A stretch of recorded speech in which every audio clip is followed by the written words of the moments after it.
because we're going to put this interview hopefully on my YouTube channel too, so that we can share the love and share Jesi's insights and pearls of wisdom. I'm super excited to have Jesi Carroll here. She is all the way over the ocean, half the way around the world. And I know a lot of our mums, so what I'm doing is obviously live streaming this into the Facebook group, Let's Raise Emotionally Intelligent Kids. And a lot of our parents are over there in the US. So for you guys, it's early evening time, right? Is it 5 or 6 o'clock? I can't remember what we agreed on. Yeah, it just depends. I'm Central Time, so it's 8 p.m. my time, but Pacific would be 6 p.m. So you're pretty much right on.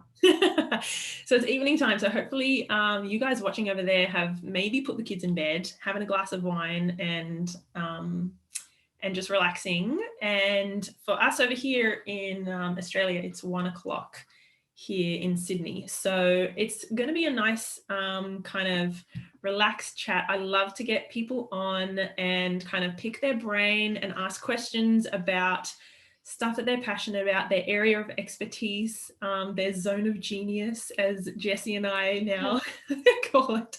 Our word. I know. So yeah, I am really looking forward to kind of asking you a bunch of questions. If anyone is watching along on Facebook, please put your comments or your questions in the Facebook group in Let's Raise Emotionally Intelligent Kids, because I've got it on my phone here and I want to be able to answer your questions. I can see there's a fair few of you guys hopping on now. So I'm just going to turn off my sound, but I can see your comments come through. So can you guys say hello and let us know where you're listening or watching from? Because that would be awesome. I'd love to know where you guys are. Hi, Karen. Karen's on. Karen's in the Philippines. And yeah, let us know where you're watching from. And if you're watching this back later, give us a hello and a hashtag replay too. So think of your questions about interior design, life coaching, sorting out and navigating your, I suppose, your life and your well-being and your mission and things like that using interior design. I'm going to pick Jesi's brain. So I'm going to stop babbling on because I can do that, and want to welcome Jesi and sort of say hi and say thank you for coming on and let us know a little bit about, you know, who you are and your background and how you got into what you're doing now. Yeah, hi. Thank you so much for having me. This is such a fun experience, and getting to connect with someone like yourself all the way across the globe. This is amazing. But yeah, I'm Jesi and I am a little over a year now into my interior design / life coaching business. So it's been such a fun ride, but yeah, I don't come from the traditional background, which is why I think I do it so differently, why I don't just focus on the aesthetic, which is why I bring the mindset, the feng shui, the color psychology, bring it all in to create this unique experience to allow people to see design as more of a tool to create a life that you want versus it just being something that nurtures you or just like something that is part of your space. It's so much deeper than that. So that's really a little bit like hinting on my philosophy. But yeah, my background, I come from the recruiter world. I was a tech recruiter for like 6 years and did it from like everything from agency to corporate world, like totally not the design background. And then I decided that I had more of a love in this direction. I felt pulled. And so I started, I got my certifications and all the things, design, home staging, life coaching, and I just kind of went for it. I just kind of went for my dreams. So here we are. Oh my goodness. So now you've meshed designing, like home designing and life coaching together. Where's the, like, I know obviously a little bit about what you do, and I'm getting to know guys. So I only just met Jesi a few weeks ago, but I was like, I need to like secure you and interview you and pin you down. But where do you find that beautiful like synchronicity or the intersection between life coaching and designing the space you live in, and kind of I think like you can, is it the right word to say, you can kind of leverage design and the space that in which you live, and that that connects with your well-being and your happiness and your drive and things like that. Where do those two kind of meet? Yeah, it's funny because I started this and I was like nervous to bring the mindset stuff into it. And as I started vocalizing, my idea and started sharing this out, people were like, oh yeah, it totally connects. I was like, what? I've been hiding this whole time, or like afraid of unleashing this side of it for no reason. So it was kind of this like aha moment, but I think people connected with it. And for me, I found the connection when, and this is actually kind of going along with the live that I did today, about the common denominator between all of my clients.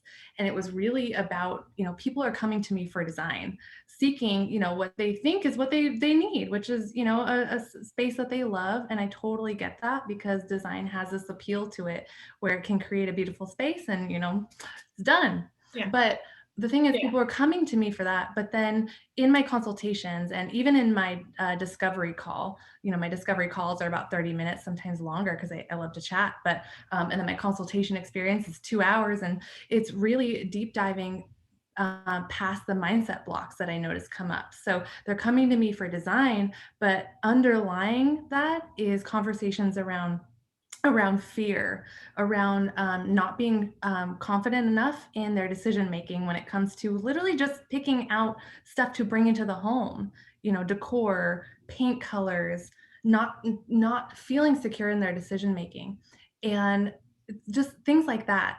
And so, from all of my past psychology education, and then also getting my life coaching certification, I was able to read between the lines and realizing that there is a bigger need here. There's a need for safety, security. There's a need for guidance and helping people in this journey past, design, past making a room beautiful. So really connecting with people and showing them, wait, you're saying this, but based on what you're saying, I actually think it's this. And so I work through those underlying layers of the subconscious that people aren't even realizing that they're feeling and expressing, and that's happening. So helping them dive through that, and then on top of that, then also creating a room based off of the foundational things that they've shared with me and that we've uncovered, that really is the underlying thing going on here. So it's subtle, but it really is happening in the conversation.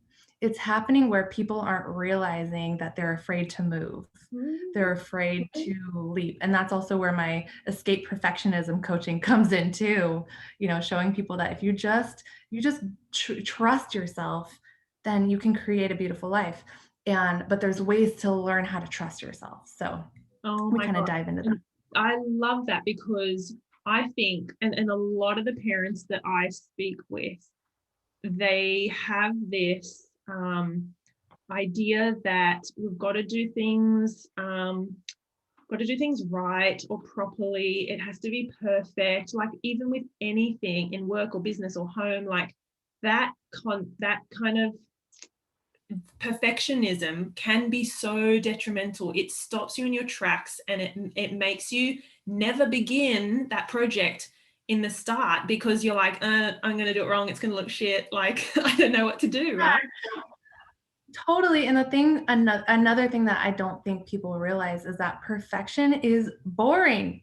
Perfection is boring. And so when it's boring, you're going to get sick of it and you're going to want to change it again. And so what happens is people are spending money they don't need to spend, spending time and effort creating something they don't need to create, when really if they would just spend more time on the front end, like digging deep into what's really going on, they wouldn't need to focus on the temporary things, because they would know it's not fulfilling, and they would know that they're probably sooner than later they're going to end up changing it anyways.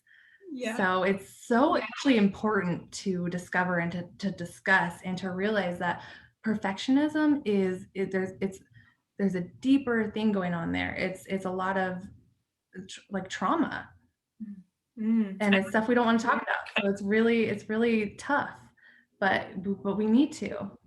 Yeah, and I agree, because I can see that I think you posted about this a little while ago, the fact that our space around us and where we live can be a mirror of what's going on inside us. Like it's a bit of a reflection. If we feel uncomfortable in our space, or things don't feel right, or something's missing, or it's askew or messy, or you're not using this space to the best of its kind of potential, that is a little bit sometimes of that reflection of how you're feeling inside. I know that's, for some people, it's a bit of a leap, or it doesn't really make sense, but can you explain a little bit about that?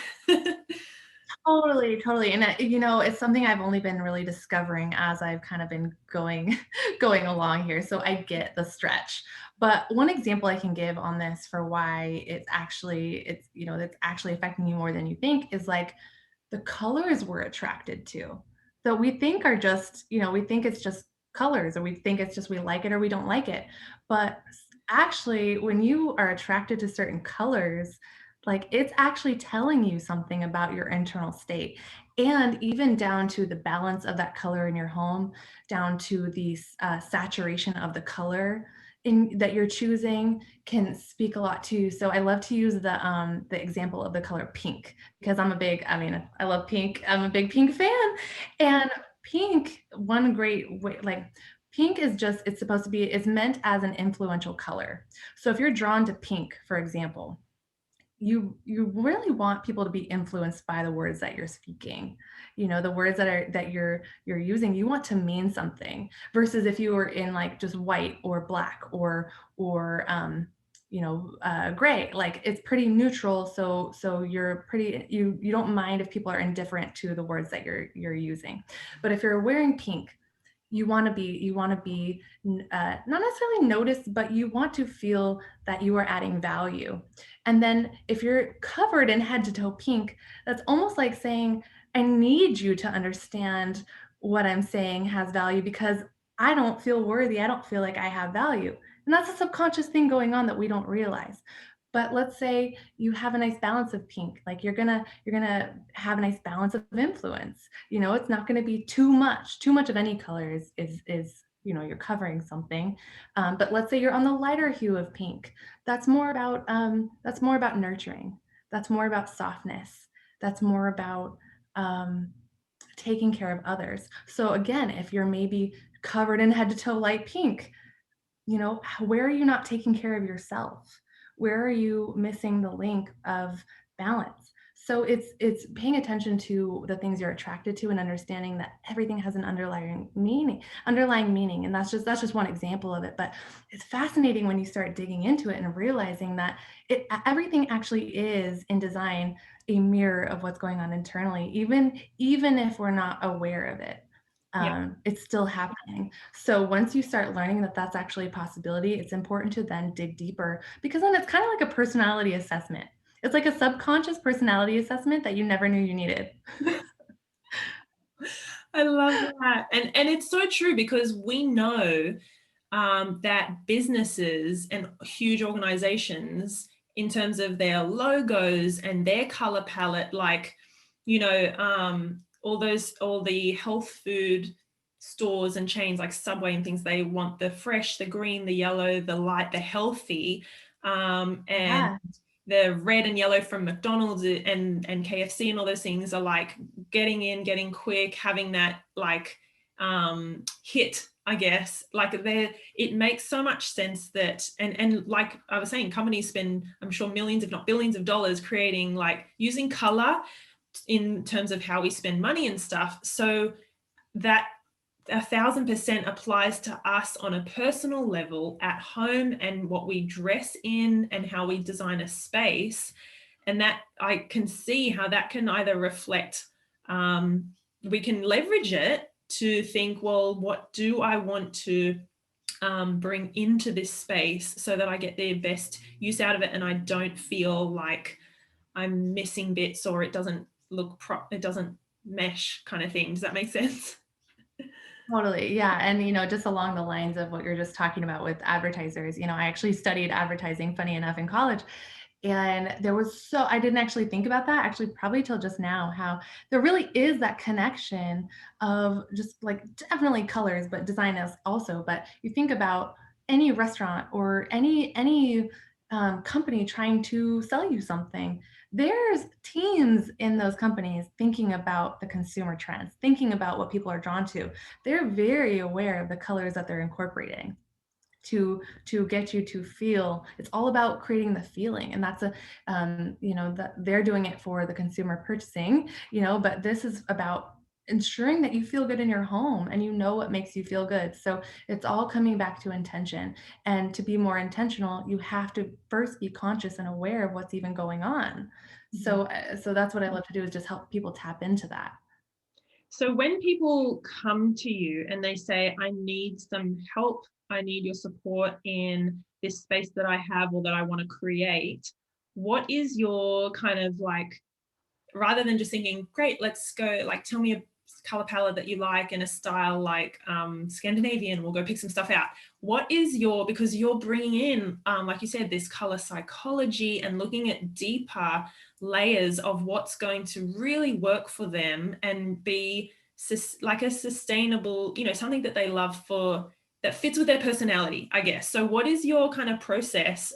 Maybe you could talk about even someone that you're working with now or recently, and how you sort of take them on that journey when they first are like, Jesi, help me. Yeah, it's always a journey, for sure. It's a journey, and it's one that we're on together. I like to explain to them that I'm their guide. I'm not just here to design a room and say, okay, good luck. It's like, no, we're gonna do this together. So on the initial call, I really like to chat with them and just see, okay, what's going on? Like, what are you struggling with right now? Like, can I help you? Because I have my boundaries. There's certain things I focus on, and there's certain things I don't. And I'm realizing that I'm all about creating the entire, like really creating the room with somebody, not just purely focusing on like small projects, one-off projects. I'll add those on later, but we're really talking about the room as a whole. So I'll initially chat with them, see what's going on, see if I'm even a fit for what they're looking for, see if I can actually help.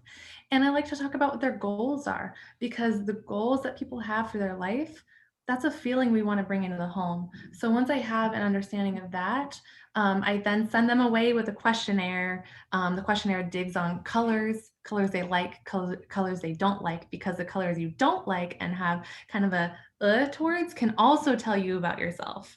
So I dig a lot through the questionnaire that they're completing, and then when they get that back to me, that's what I use to create my plan. So it's kind of an in-depth questionnaire, about 13 questions that really, take time. It really makes you dig deep with the process and understand yourself a little bit. And then I create a room based off of that, and then I'll come with a full to the consultation. I'll come with a full plan, of everything I've decided to include in the room, based off the questionnaire, based off of the room structure, wall to wall. And then when we get in the conversation, that's when we're like, it's 2 hours for a reason. I'm in there, like, not only teaching them the thought process I had when I was creating the plan and walking them through it, but empowering them to then be able to do it on their own, so that they can take this and do it in the next room. So with that conversation of empowering them comes the needing to understand, here's the color palette I chose and why. Here's the reasoning behind what I'm doing, so you understand. I also ask them, does this resonate? Did I get this right? We'll discuss the goals that I'll say, this is the plan I created, this is the goals I had, but did I touch on anything or everything? Did I miss anything? I want it to be a partnership here, so that way when the call ends, when the conversation is done, they're set up for success, and they know what to do, and feel confident moving forward after that. But yeah, it's all happening in the consultation.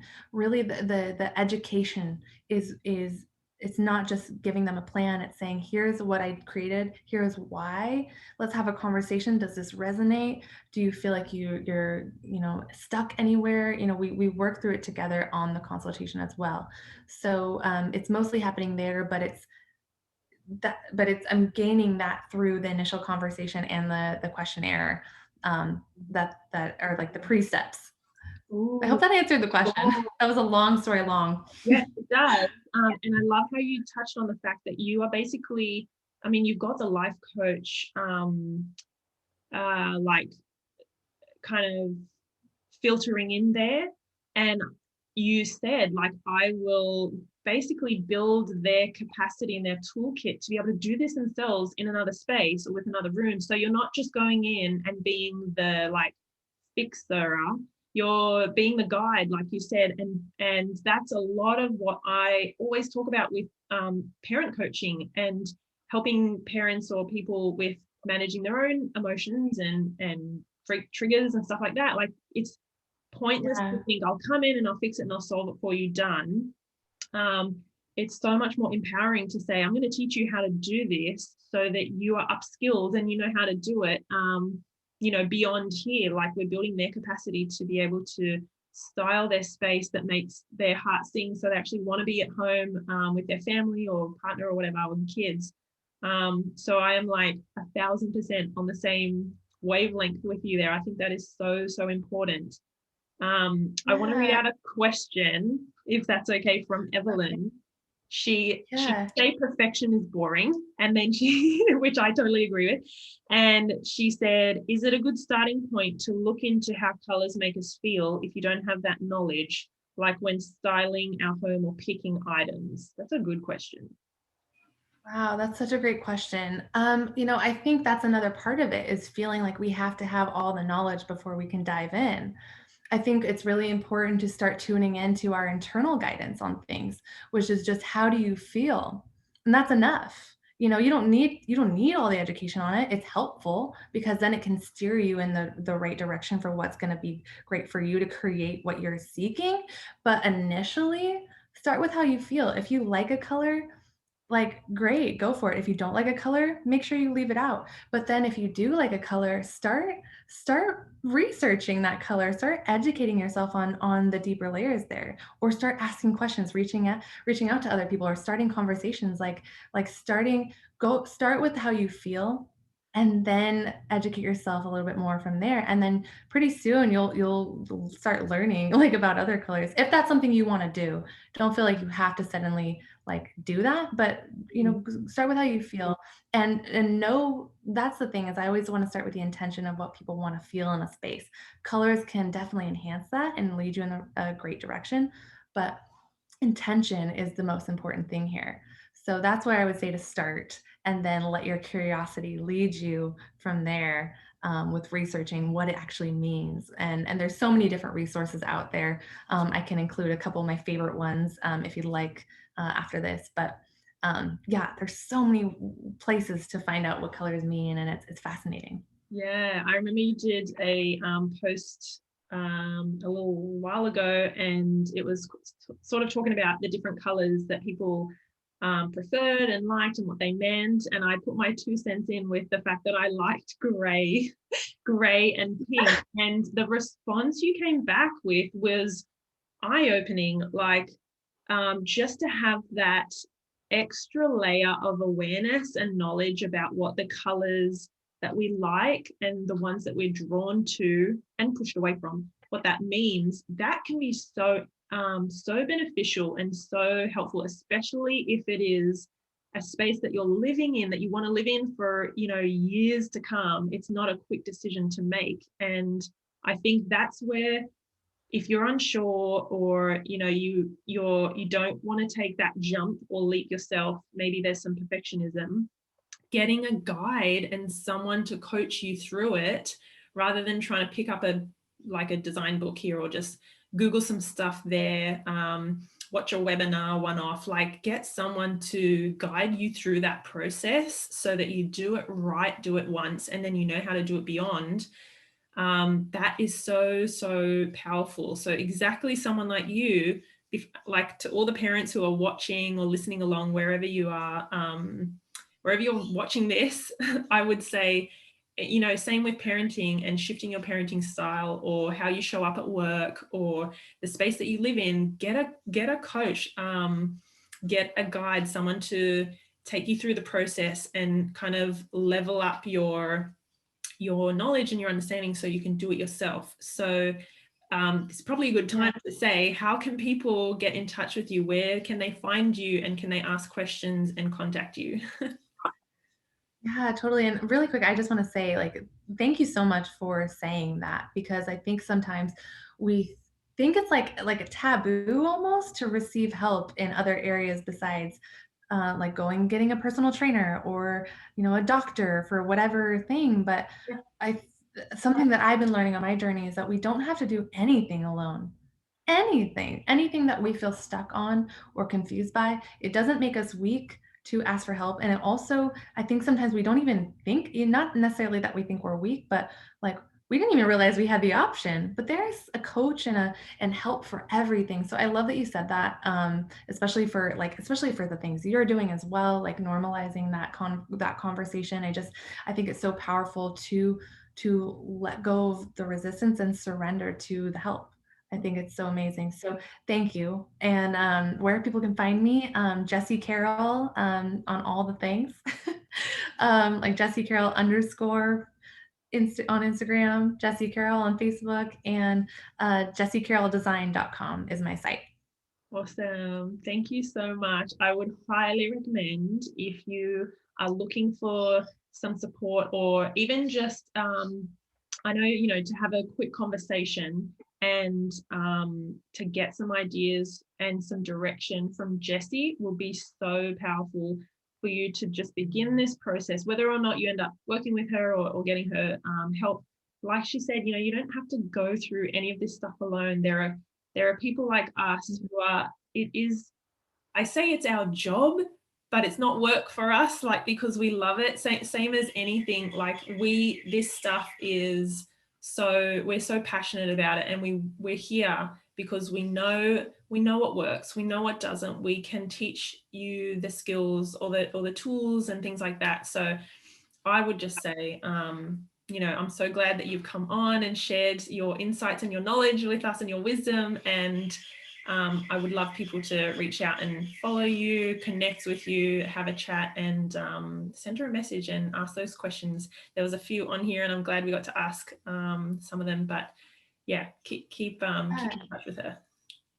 Yeah, anybody that had a question that we didn't get to, please feel free to message me. Like, there's a reason I quit my previous career to do this. Like, I love this so much. So, any questions you have, please, I would love to chat and to provide clarity. Yay! And just before we go, sometimes I like to ask and like throw this out there. Is there one tip or piece of advice or something, one little like takeaway that you think might be helpful for people sort of starting out with this or wanting a bit of support? Yeah, just in terms of design. Yeah, anything? Yeah. Okay. I guess, well, yeah, design tip. Something that this is these one like pieces of information or like favorite facts or whatever are so hard for me sometimes because I don't know if it's a Gemini thing or what, but I'm like, oh, I love all the things. Here's a million and one ideas. So, as far as design goes, maybe a design tip. This is one thing that I actually teach all of my clients is that it has to start with organization first.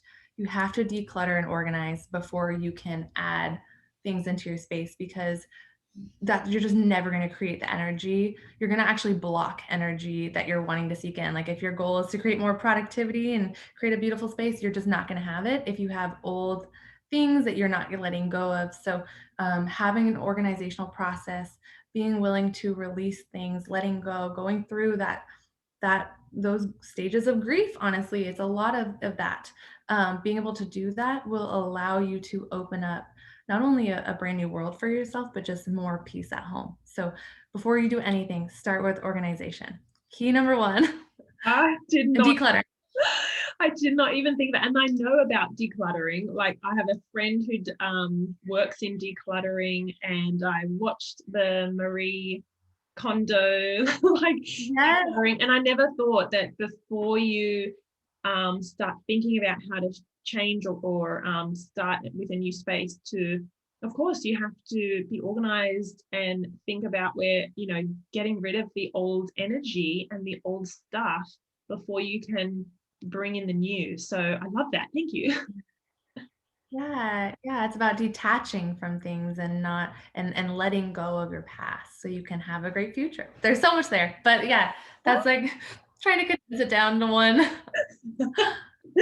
Thank you so much. Okay, so thank you again for giving us your time today and sharing with us your wisdom.